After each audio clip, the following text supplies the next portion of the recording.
अब परमात्मा आगे बता रहे हैं, गीता अध्याय नंबर 15 के श्लोक नंबर 16 और 17 में जो 3 पुरुष बताए, सरपुरुष, अक्षर पुरुष, ये 16वें श्लोक में बता दिया। 17वें में उत्तम पुरुष है तो अन्य परमात्मा इति उदाहरत है, यह लोक तरम अविश्य विवर्ती अवैश्वर है। अब गीता अध्याय नंबर 15 के श्लोक नंबर 1 से इसका लिंक है, ऊपर को जड़ और नीचे को तीनों गुण रूपी शाखा वाला।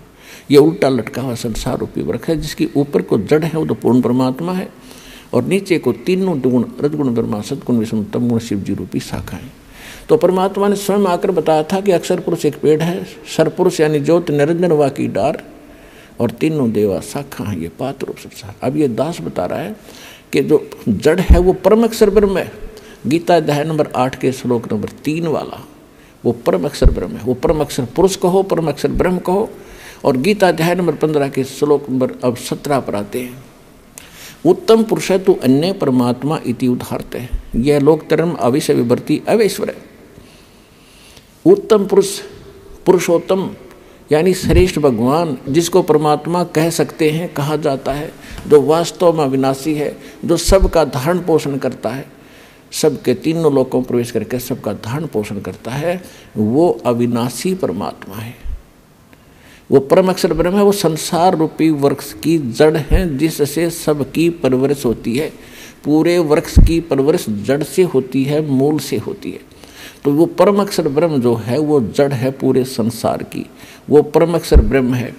गीता अध्याय नंबर 18 के श्लोक 62 में जिसके विषय में कहा है कि अर्जुन तू सर्वभाव से उस परमेश्वर की शरण में जा, उसकी कृपा से तू परम शांति को और सनातन परम धाम को प्राप्त होगा। तो यहाँ गीता अध्याय नंबर 8 के श्लोक 5 और 7 में गीता ज्ञानदाता ने अपनी विषय बता दिया कि भक्ति भी कर, युद्ध भी कर, जन्म मृत्यु तेरी भी रहेगी, मेरी भी रहेगी। तो गीता ज्ञानदाता के पास वो कंप्लीट कोर्स नहीं है जिससे जन्म मृत्यु उसकी कट सके और उसके उपासक की कट सके, स्पष्ट कर दिया।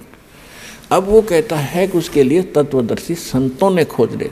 तो इस विषय में आज तत्वदर्शी संत ये रामपाल दास है, जिला हिसार, हरियाणा।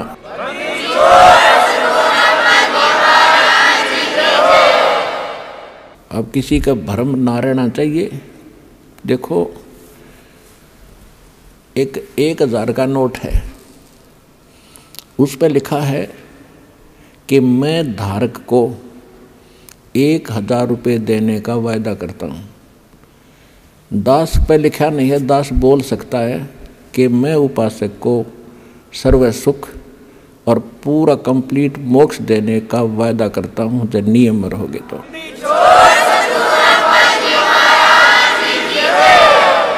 तो पुण्यात्माओं, बिना बताए पता कैसे चले?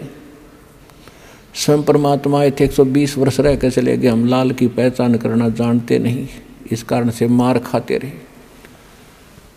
और एक तो कहना होता है, विद प्रूफ प्रूव करूँगा कि इस विषय में किसी के पास ज्ञान नहीं, किसी के पास समाधान नहीं, और कबीर जैसा भगवान नहीं, और इस परमात्मा के दास को जो प्राप्त है, कबीर परमात्मा का दिया हुआ ऐसा कोई ज्ञान नहीं।